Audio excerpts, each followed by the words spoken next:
This is an SM Media production.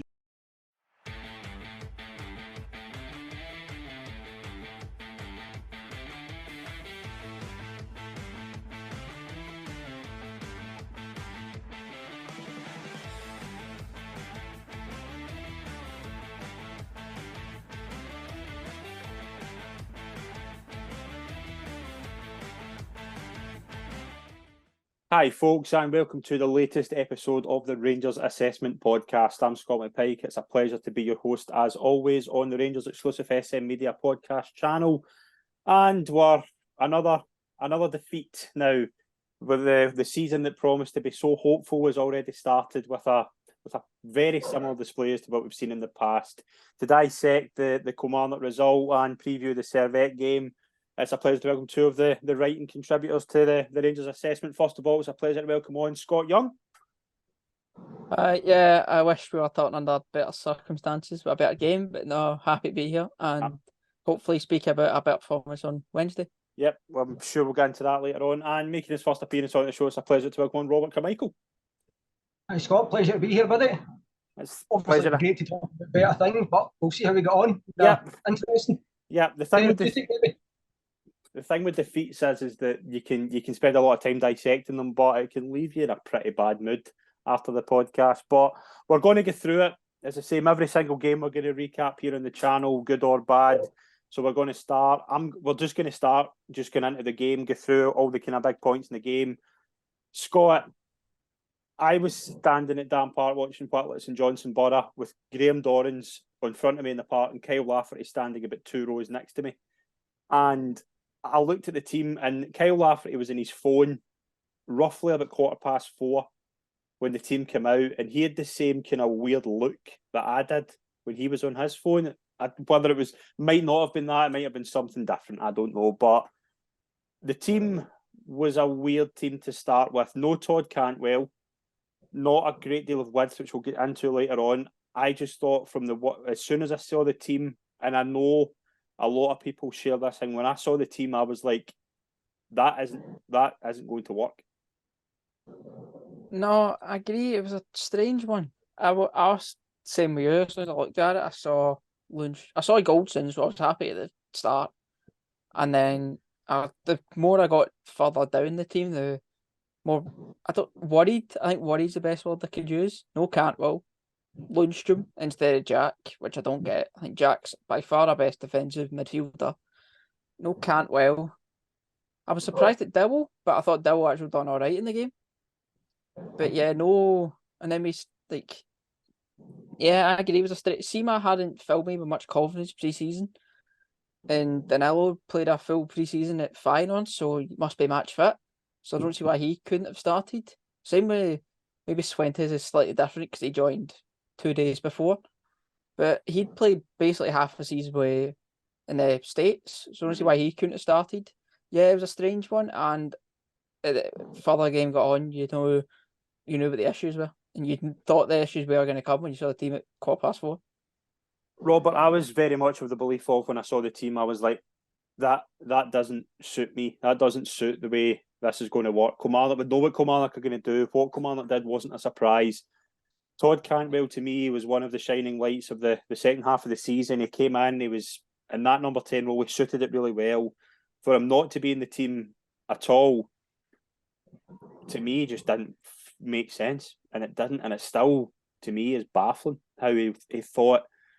I get the whole thing of obviously Dessers started, and we'll get into this kind of during the podcast, but Dessers starting, Lammers obviously looked good in pre-season, Sema for his pace, Dowell, yes, fair enough. Lundstrom, I completely agree with Scott. I don't get that at all, but that's something for later on as well. Cantwell should be playing. Cantwell, to me, Cantwell and Raskin are the first two names in that team for me. Definitely, Cantwell's probably the most creative we've got, and he should be playing every game. Lundstrom, far too slow, pedestrian, cautious. You could tell by the throw-in he was taking forever than Tavlin running over to him to take the ball off him, that he was far too slow in trying to read everything. And then, especially when you're struggling and you're 1 goal down, to bring on Ryan Jack was never going to be an attacking substitution to make. He had plenty of firepower on the bench that he could have used to bring on Ruth Cifuentes, Cantwell far earlier, Danilo. Hadji. Hadji, yeah. Aye. Hadji as well. It was a strange selection from Michael Beale, to be fair. Scott, I wrote down notes. Obviously, I did the player ratings for the game that went out this morning, and I wrote for the first half. Nothing happened. Nothing happened. There was obviously Dessers had his chance that he had. He did well to get the shot away, but I thought Dessers was really poor first half. I don't think he had little service to work with. I think we saw the start. It was five touches he had up until before the shot he had. Lundstrom had a couple of kind of half chances, but there was really nothing going on. There was not. Kilmarnock just sat in, kept their shape. Rangers weren't able to get anything going, and just nothing happened in the first half. I remember the first 30 seconds of the game, all the way back to Butland. Butland hits it up, and Dessers is waiting to control it, but he doesn't. The bounce on the park isn't what he expects, so the plastics to the grass. And I think from that moment onwards, he just wasn't used to the pitch, and he didn't get used to the pitch. And Dessers got a lot of stick online, and probably deserved, because he spent a lot of money on him. And first few games of pre-season, the Olympiacos game, the Hoffenheim game, and this game hasn't filled me with any confidence he's going to make for that price tag. But yeah, I wasn't filled with confidence when it comes to Dessers, but hopefully we've got Livy at home, Morton at home, and Ross County away for the Celtic game. I say we start the three of them and just see what he can do, because there's only one way he's going to get match fit, play matches. Stick him and Danilo as a front two. I thought Lammers had good pre-season, but I thought yesterday he was non-existent. Forgot he was in the park most of the time and get taken off far too late. I think Roof came on for him with 10-15 minutes left. He should have been off an hour in, but he took off Lundstrom, brings on Ryan Jack, which Robert's already touched on. I was baffled when that happened, and I still am to this moment. We'll get into subs kind of during the show, but I think the first half, Robert, it showed me, yes, like Sima, I don't think it obviously the way Kilmarnock set up. I said that a couple of weeks ago when the fixtures came out, I don't think you could have picked a worse game for that Rangers team to start, going to a plastic pitch. There were going to be a lot of new players who've probably never played in that dry a pitch before. It was always going to be difficult. I don't think anybody was expecting Rangers to win 4-0 and blow Kilmarnock away. I don't think that was ever going to happen, but Lammers, as Scott said, I thought was really good in pre-season. I thought we saw it. There was a couple of times yesterday I thought, yeah, he's got the intelligence to be a really, really good player. I thought Sima looked a bit raw, but I think that'll just come. I just think once they gel, I think they'll be fine. It was just the overall, as soon as 10 minutes in, you could see that Rangers are too narrow. There's no width.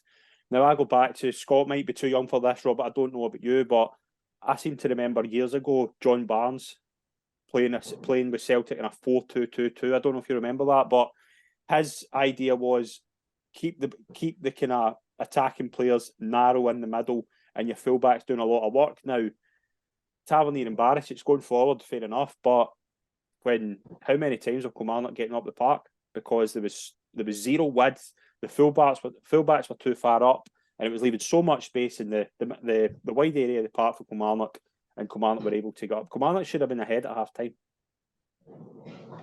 Definitely, it doesn't help that the fullbacks are the only width that we have. We don't have wingers. That is the way we play it, and they just get it wide, cross it straight away. Barisic and Tav probably just crosses it as soon as he gets it, lumps it in. But when you're playing against big defenders, they'll eat that up all day and just head them away. Especially when you've got Dessers trying to do the Alfredo role, as we call it, trying to bully defenders the way we're hoping they can in time. But you should say it's a lot of signs. It's going to take a bit of time for them all to gel together. But we would have been happy as long as it was just winning games, and then we could see what Beale's trying to do with his shape and his tactics and all that. Because at the moment, you can't really tell what his idea is that he's trying to achieve with what he's doing. Half time, Scott, Todd Cantwell and Danilo are playing passes across the halfway to each other, and you thought then, oh, these two are coming on at half time, and that to me is when they should have come on. I don't get how it took to 62 minutes, because we could see nothing was working. Even in the first 15 minutes of the second half, nothing was happening. Eventually brings on Cantwell and Danilo. Dessers, I think he struggled. I think we will see him to better effect down the line. I just think once, as you say, once he gets a few games under his belt, you will see him to better effect. But brought on Cantwell and Danilo. Cantwell was trying on the ball, fair enough. Dill, I thought was quite unlucky to come off, but I could see why he took him off. And from there, still nothing really happens. And then 65 minutes, a throw comes into the box. John Souttar's caught. I don't know what he's trying to do. Why does he not just put the ball away as far as possible? Blair Lyons scores, Kilmarnock go 1-0 up, and it's just catastrophic. Yeah, for the goal, John Souttar has to take, I'd say, 75% of the blame. Seema missing the first header doesn't help him because he react quick.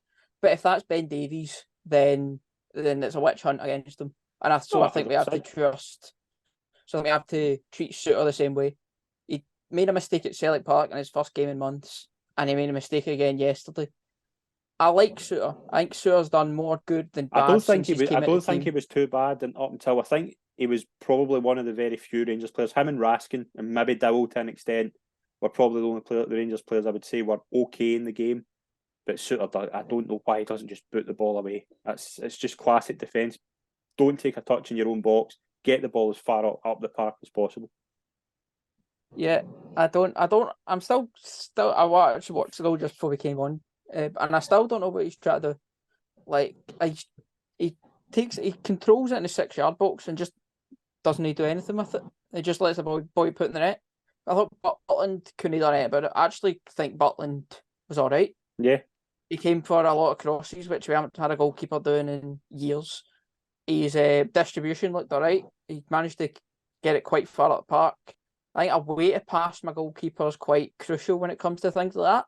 And I think he done quite well. And he made a good save at 1-0 as well. And then he managed to react quick before the boy get the rebound. But Souttar, I don't know what he's trying to do. And on the shape, just to come back to that, it worked last season. We played Celtic at Ibrox 1-3-0, played that diamond, but it worked because we had Matondo and Sakala are two who are wingers and quick, so they've got the pace to sort of press the centre halves and the fullbacks. Dessers isn't quick, Lammers isn't quick, so and Seema's quick, but he's not, like, no one around him has got a lot of pace. So it doesn't work with one slow striker. You need two fairly quick centre forwards. It worked when we had Ruf Morelos, both deceptively quick, but Dessers doesn't look quick, so we can't play in a two that's trying to press centre halves and fullbacks. Yeah, and I think that's very interesting. I mean, it's something that I didn't really think about. Obviously, last season it did work with Matondo and Sakala, as you say, but I don't think that. I think Danilo looks quick. That's one thing I will say about him. So whether it's a case of Danilo has to do a lot of stuff. Dessers isn't quick. I know for a fact he isn't quick. So I don't know how this works, but it was a classic thing. I think it was Kenny Miller that said something about, Robert, Rangers have went behind 36 times or something in the last 3 seasons. Now, I think there's a lot of Rangers teams have had habits of coming from behind and winning games late on. Now, Walter Smith did it. I remember McLeish doing it a lot. Yes, it's good if they can do it, but to go behind 36 times in the past 2 years, that says to me that there is a big, big issue here and something that needs addressed. Now, we'll get into the defence in a minute because I'm desperate to, but the going behind is not good. And at 65 minutes, I still thought Rangers would win the game, but they didn't. And you can't go behind to a team who will sit 10 men behind the ball, will keep it as compact as possible, not let Rangers have a sniff. You can't gift them a goal like that. Definitely not. That gives them something to hold on to. That gives them the incentive in the game, and we didn't have any creativity whatsoever to try and break that solid backline down. We all knew they were going to play like that. Every man and his dog knew they were going to play like that. And I'm sure Beale, being tactically aware as he's supposedly meant to be, would have known what was going to happen. It just seemed the setup was completely wrong for it. And why we always go behind. It's great to come back when we do, but we knew at times it's going to bite us in the bum. We're not going to come back from it. We're just going to struggle. We could still be playing right now. We wouldn't have probably scored yesterday if we were still kicking the ball. It was a big struggle to try and break them down. But we know that 9 times out of 10 teams like that in this league are going to play like that against us. Apart from Celtic, Hibs, Hearts, Aberdeen, most other teams will be compact, and you have to try and be patient and have a bit of creativity to break them down. Scott, 72 minutes, Michael Beale makes a change that I really didn't get. I don't understand this at all. Michael Beale knows a lot more about football and the tactical landscape of football better than I do, but why on earth at 72 minutes when you're a goal down does he think, I'm going to take off John Lundstram and I'm going to bring on Ryan Jack? That, to me, is a waste of a substitute. Now, Ryan Jack, I love Ryan Jack. I think he's a terrific player. Why, as you say at the start, why does he not start him? If he feels that Rangers had completely lost control of the game, there's no doubt about that. Rangers were shaken by that goal. But Ryan Jack's better at controlling a game than John Lundstram. If the reasoning for Todd Cantwell not starting is because he didn't have a good pre-season, which it hasn't been confirmed, but is one of the suspicions, what on earth he's seen in John Lundstram to say Gordon Barisic as well, who I'm ready for ranting about as well, what he saw in John Lundstram in pre-season to go, yeah, let's give him 72 minutes against Kilmarnock and then let's take him off when it's 1-0 down and bring on Ryan Jack, as opposed to, as you say, Yanis Hadjis or Cifuentes. Cifuentes can bring a whole different dynamic. If he's on the bench, he's ready to play. Why is he not on the park? That, to me, that blows my mind. Blows my mind. How Ryan Jack, he should have probably been on at half-time if Beale felt the game was not going the way he wanted it to. But at 1-0 down, why are you bringing on a holding midfielder? It feels very... I think talk about bringing on Cantwell, Danilo and Jack at half-time should have been the right call. But Rangers as a whole, as a football club, they're very reactive rather than proactive. Correct. But we need to be proactive if we're going to win anything, do anything. Last season, last season we weren't reactive enough to Gio, poor form.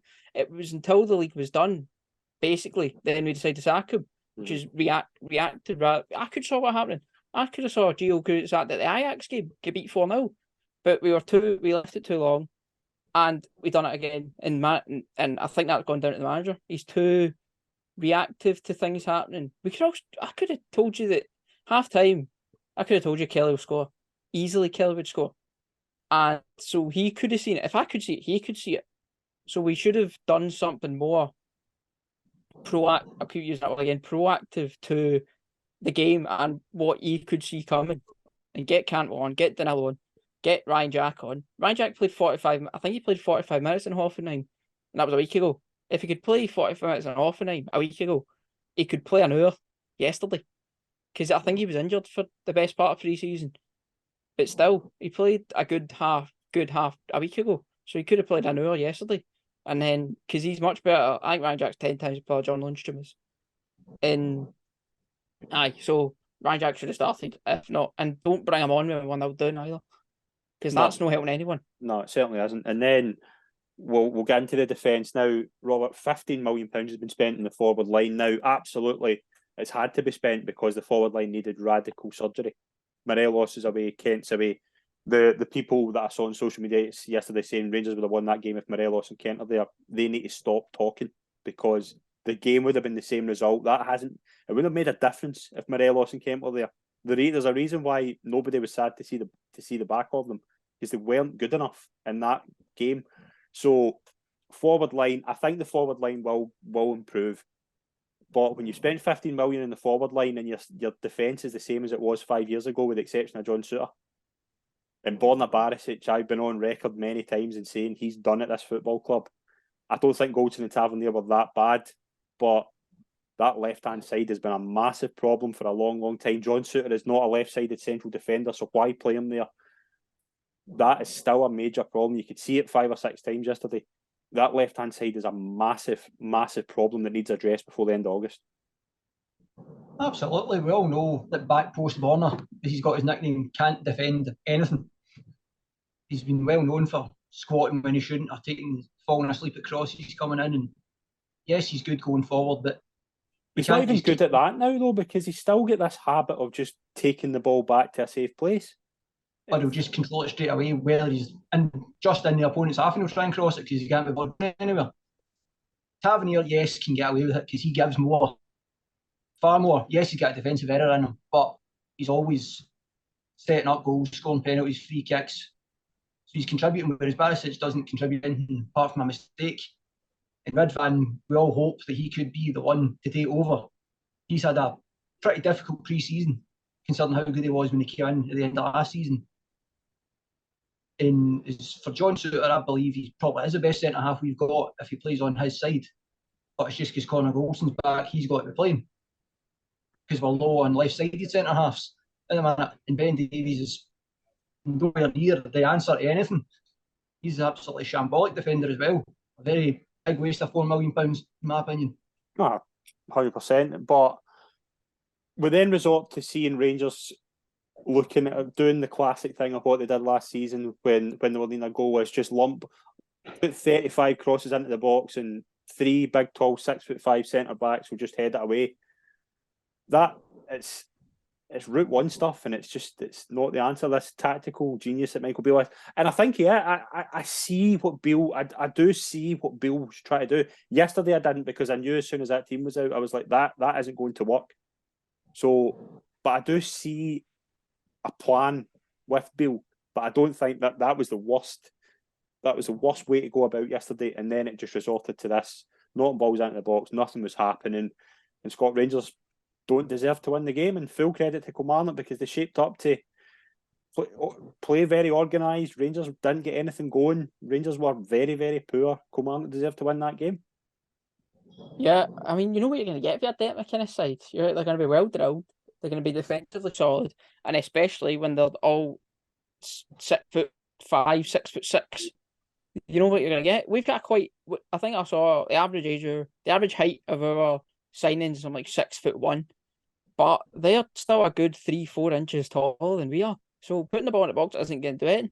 And shooting for 25 yards out, putting them all 5 yards over the bar, that's not doing anything either. So that's what we did. We put cross at the box and shot from long range.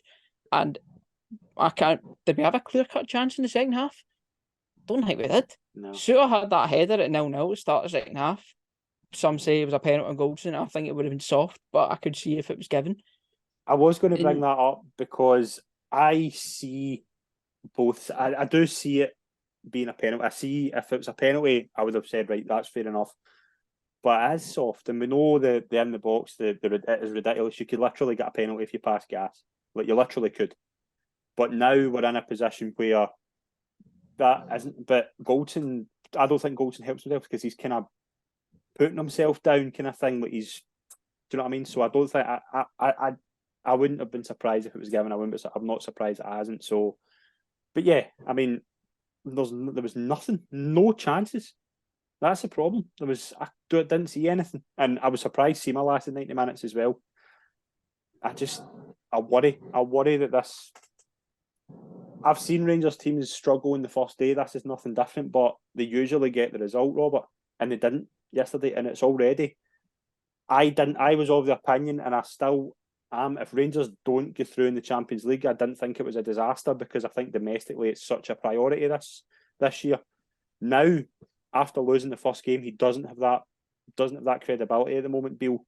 The season's already started badly. If Rangers don't win on Wednesday night, there'll be people with pitchforks. We know we're trying to integrate a lot of new players in. It's going to take time, but being at Rangers, you can't just keep accepting failure after failure and Celtic winning everything constantly. Because it does get tiresome that we don't win anything, and we're looking as if we're just struggling to we're expecting to be second all the time. They might not. Wouldn't like to think the board are thinking like that, but they looked at times. I could probably, as long as we get Champions League football, I think it's fine if we can get that. But he's under massive pressure for Wednesday night, definitely. Servette or not, Mugs, by the look of them so far anyway, from what I've seen. Yeah, I don't think there's credit in the bank right now. I think, Scott, there was a difference in the way Rangers played last season, because Beale did come in and Rangers' results immediately improved in the league. But now you're in a position where you've lost your first game, you're already behind points to Celtic, who I wasn't overly impressed with either. But Rangers, they've got the 3 points. Do you know what I mean? Rangers have 2 games in the league between now and Celtic. It has to be 6 points a minimum. They need to gel quickly. They've got a massive game on Wednesday night. It's already bleak. That's a problem. Yeah, I mind saying back end of last season, if we don't beat, because we all knew first Old Firm game was going to be Ibrox. Mhm. I said back end of last season, if we don't win that game, we can forget about a league. And I think that's been escalated after yesterday's result. And also, I know we'll go on to Wednesday night, but Gio qualified last season. Well, much worse group of players than Beale has. So, and there's been a lot of comparisons to Gio and Beale on Twitter, and I think a lot of it's very reactionary to yesterday.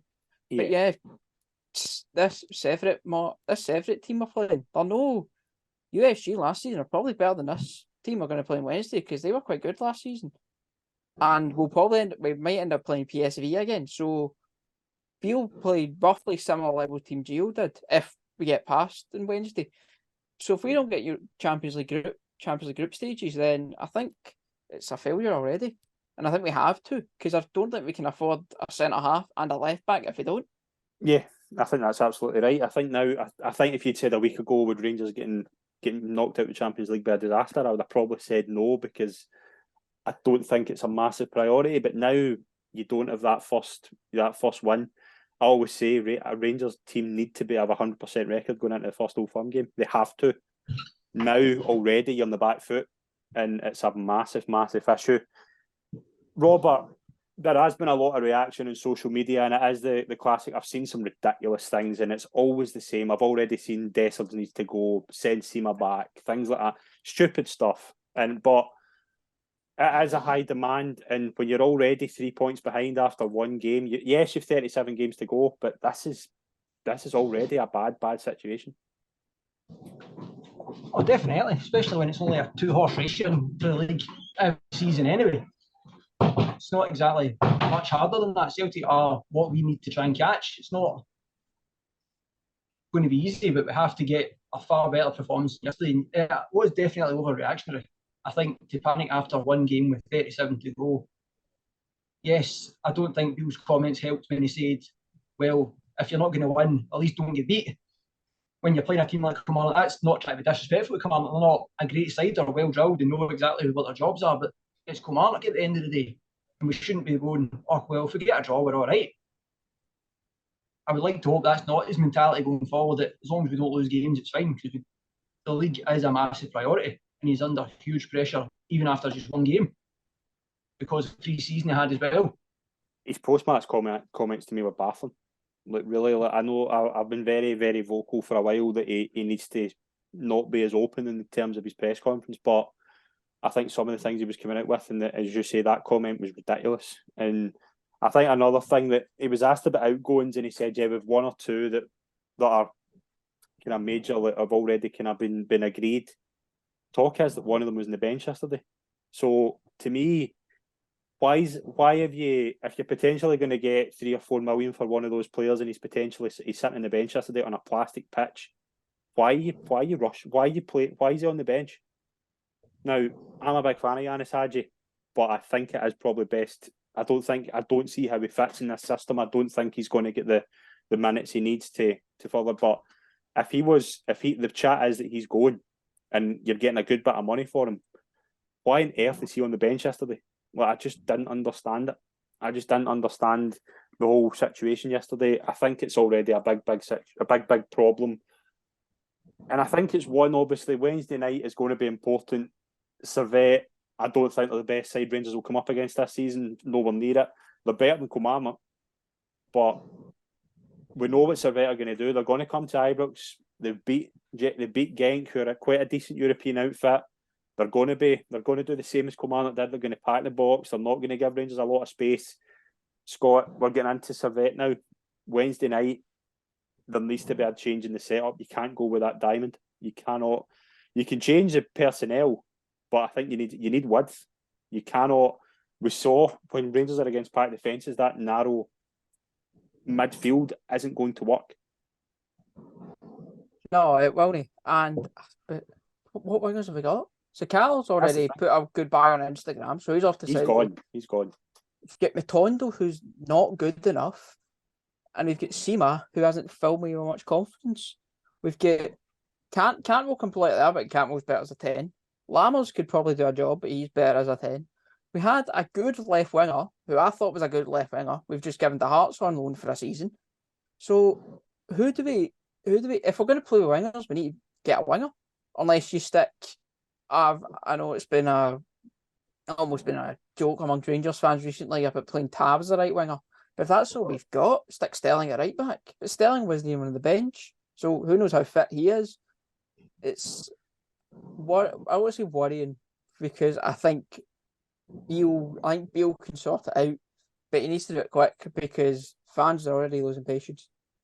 Yeah, and I think Rangers fans are very, very quick to make reactions, as we saw yesterday, like bring Gio back and all that guff, which we saw. But there's no patience at this club. There never has been. And when you've lost your first game, you've got a lot of players now who you need to. He spent 15 million in the front line, and already after one game, Robert, we're questioning if all these players are going to fit in this system. That to me is a major worry. I don't know how he's going to approach Wednesday night. If he starts John Lundstram and Borna Barisic, I won't watch it. I'll be serious. Barisic will play because Yilmaz, by all reports, hasn't, and I don't think he fancies Yilmaz, which to me worries me, because if Beale thinks Borna Barisic is the answer at left back, then I seriously worry that he's the man to take Rangers forward, because Borna Barisic should never have kicked another ball after the way he dealt with Leila Bada. And I'll say that every week in the podcast as long as he plays. He's not good enough anymore. Glenn Kamara isn't good enough anymore. He's going to be sold. Cavalier and Goldson, yes, they have got mistakes in them, but I see how important they are to the team. Borna Barisic, Rangers need better than that. Rangers need to be better. You need a left-sided central defender. Ben Davis needs to go. Barisic needs to go. Lundstram, to me, I would sell right now, because you could still get a wee bit of money for him. As Scott says, yes, he had that purple patch when Rangers got to the Europa League final. He's done nothing since then. So you've got all these problems, and there's a lot of questions that need answered before Wednesday night. Well, definitely 6 months of good football in 2 years is not good enough from anybody. And he's far too slow to be ever playing in a midfield that we want to be fast, free-flowing, attacking. He just kills the game completely every time he touches the ball. And it's hard to defend a guy like that. Yes, he was good for Sheffield United, but that's a far different level. They're not got pressure to win every single week. So he's not any use to us. And Borna, totally agree with that. To squat in an Old Firm game and not know what's going on behind you, to sit looking like you're doing a Paula Radcliffe in the toilet, was embarrassing. And he does deserve to go for that. It was a shambles of a performance from Borna, to be fair. Back post Borna, no wonder he's got that nickname. He is very, very poor and has to go, definitely. But it's that problem with Barisic. You've not replaced. They haven't replaced him. Yilmaz, yeah, I think Yilmaz could be the answer long term. But if Yilmaz would be playing. I don't think Yilmaz was helped in the Hoffenheim. I know he was getting stick for the Hoffenheim friendly. He's played. John Leafico was playing alongside him at centre half now. I think he could be a good player long term. He's not ready for this level yet. You need a Goldson alongside. You need a Goldson on that left hand side who's going to help Yilmaz. I don't think the Barisic Dill. I don't think Dill's a left. He played Dill in the left midfield, left kind of centre midfield. That didn't work. Cantwell would maybe play that role. Borna Barisic is not good enough anymore for Rangers. So I think he will play. The back four to my mind will be the same, and because Yilmaz I don't think's fit. I don't see him putting Balogun in. I don't think Suter did, apart from the mistake, I don't think he did that much wrong apart from that. So I think it'll be the same back four. It's the next 6 positions that Raskin will definitely play. Cantwell has to play now. I think Dessers will play. Danilo has to play. Scott, how do you set that 6 up now? I'll go back to Barisic. Apologies for going back to him. But I've said he should have. I think we should just tore his contract up after that set. Like he gave. Honestly, like the back post, Robert sorry touched on it. Scott, it was embarrassing, and giving the wing up at 20. Sorry to interrupt, but see the 4-0 game, he did it again. Oh, he done it against St Johnstone. How did we get beat by St Johnstone? Nicky Clark managed to just cut across. Nicky Clark? Wasn't it good for us in the Championship? Sorry. Back to your question. I'd also play Sterling at left back. He'd be my first choice left back. When he's fit. He has to start at left back. And 6, I think someone has to be sacrificed. I think you play a front 3 of you probably start Seba because he's our only winger at the club. And then you probably stick Lammers out wide. Play a 4-3-3. He did a 4-2-3-1 when he came in at first. And I think that worked. He had a double pivot. A double pivot are Askin and Jack for me. With Sema on the right, Cantwell as a 10, Lammers on the left, and Danilo as a centre forward. I think you play that on Wednesday. And then maybe for Livy, you go back to Danilo and Dessers just to give Dessers a bit of game time. And Danilo and Dessers will be the number. They both of them have to play. They've been bought to be a 2 up front, so they will. But I do agree with you. I don't think Dessers. I think I don't think he's near sharpness. But as you say, you'll get that with games. But Danilo looked a lot more sharp on that when he came on. Now they didn't do much, but again, I don't think you can't judge the subs after yesterday because they weren't helped by how late they were brought on. And Robert, I look at Wednesday night as now. Last week I was looking at it as it's obviously the Champions League and Rangers should be trying to get into the Champions League, but now it's a massive game. Oh, definitely, that's a definite must-win after the shambles yesterday to try and give Beale a bit of goodwill back again. And as Scott says, I would play Campbell as a 10. You can clearly see that as his best position. He showed that when he came in January there, how good and pivotal he is to the team. In pre-season, he's looked an absolute shadow of himself, whether he's lost the hunger, as rumours keep calling it, because he's quite happy there now. He doesn't need to work as hard anymore, but he's far better as a number 10 than Lammers, in my opinion, anyway. And it's definite must-win for Beale on Wednesday night. Anything less than it will be. It'll be interesting for him anyway. Yeah, absolutely. So let's get into our predictions for the Servette game. I think Rangers need to score early. I'm going to go 2-0. I do think they'll recover. I do think we will see a different look. I think it'll be a bit better. 2-0 Rangers. I'm going to go for Scott. I think Danilo will start. I think Danilo will score. I've got a feeling about Danilo this year. And I think Danilo Cantwell for me, 2-0 Rangers. Scott, give us your thoughts on Servette. I was also going to say 2-0. And I'll go Danilo and Roof. I think Roof will come. I think we score just before half time. And then I think Servette will come out. And I think Roof will be brought on. I don't think Roof will start because you can't trust the boy to play 90 minutes. No, I think start. No, and then I'd also play Roof I'd play Roof before I play Dessers at this point, and then and then Roof will come on and we'll hit them on the counter, and Roof will score, or Tav will get a penalty, which also will probably happen. Robert, Servette, Wednesday night, what do we see? I'll go for a 2-1. Cantwell and Danilo to score. I can see he's conceding just because the defence is like a sieve at the minute. I'd be surprised if they don't. Hopefully they don't concede to go behind. Hopefully we take the lead and then can concede if we have to, but you can definitely see something happening. If Borna back post is playing again, yeah, he's got a howler in. I'd be terrified if we went over there with only a 1-goal lead. Yeah, so would I. I think that'd be carnage. That would worry. That would be a big worry. I don't think we're going to see any players coming in, certainly before the first leg or the second leg.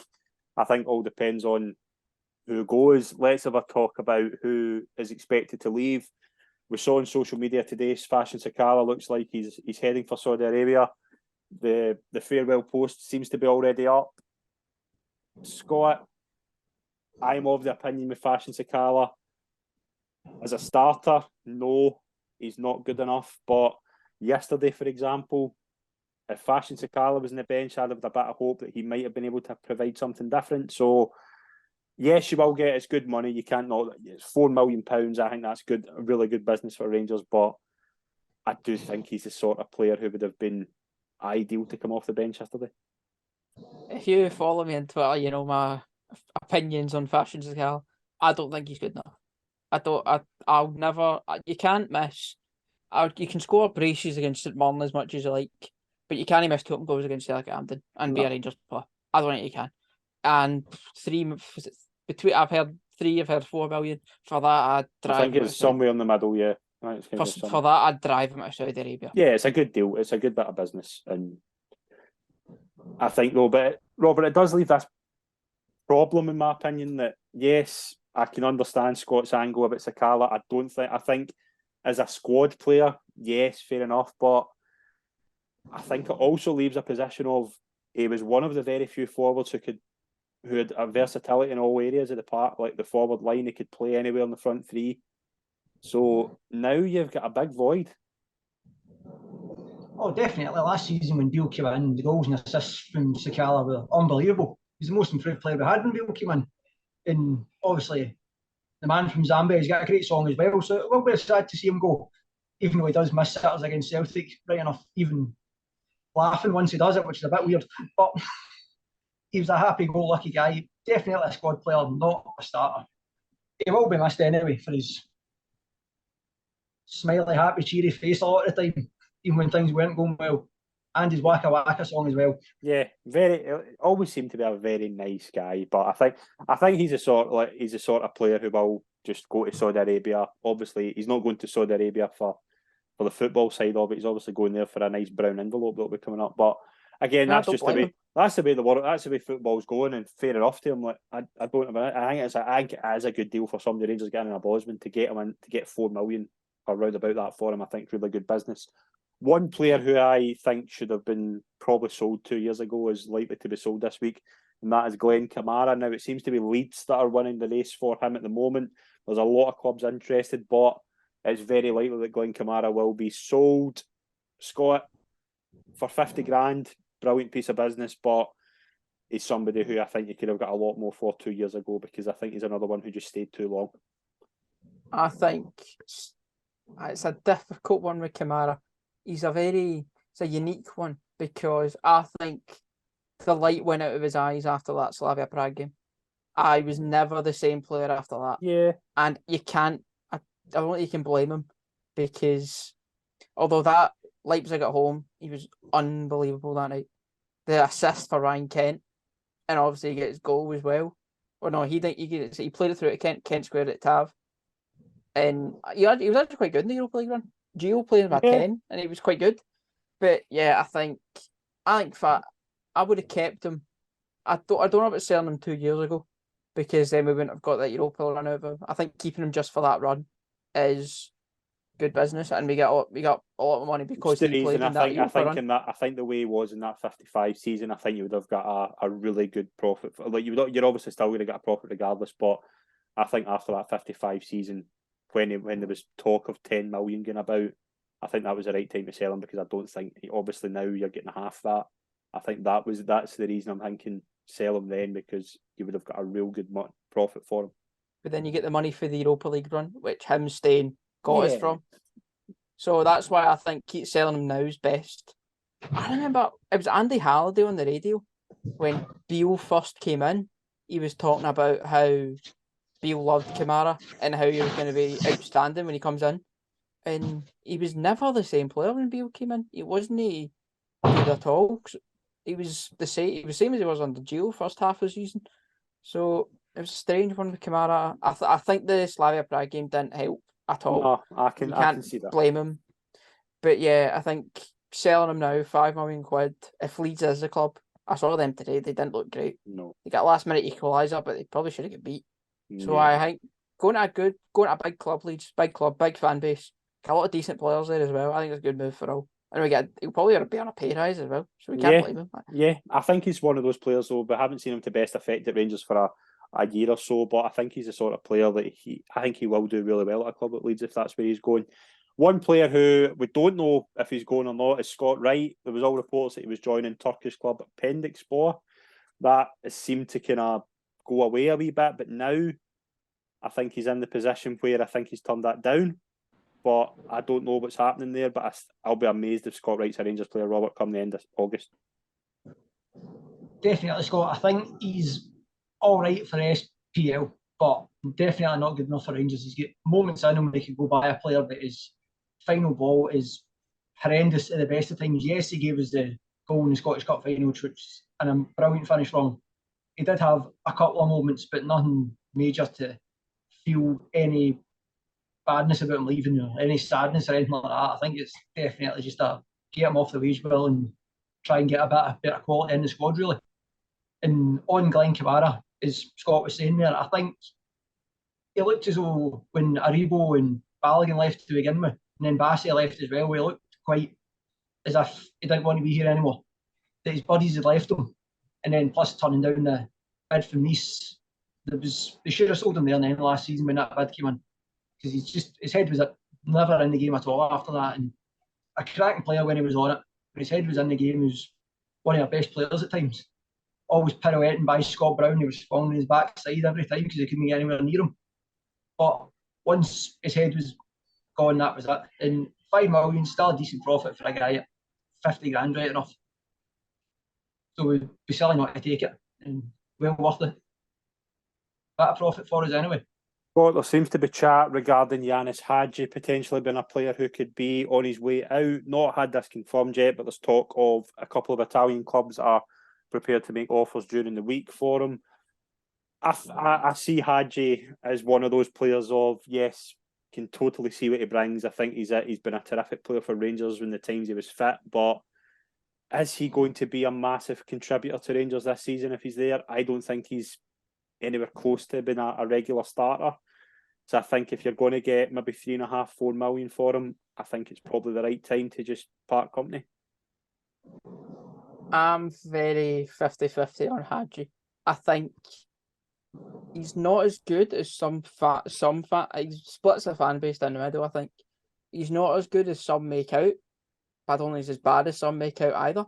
I think he's fine. And he's a fine player, Hadji. He's a good passer of the ball, a very, very good passer of the ball. He's not quick enough. He can get you the odd goal, but I'm not sure. I think he got something like 13 assists when we won a league or something like that. Yeah, that's right, yeah.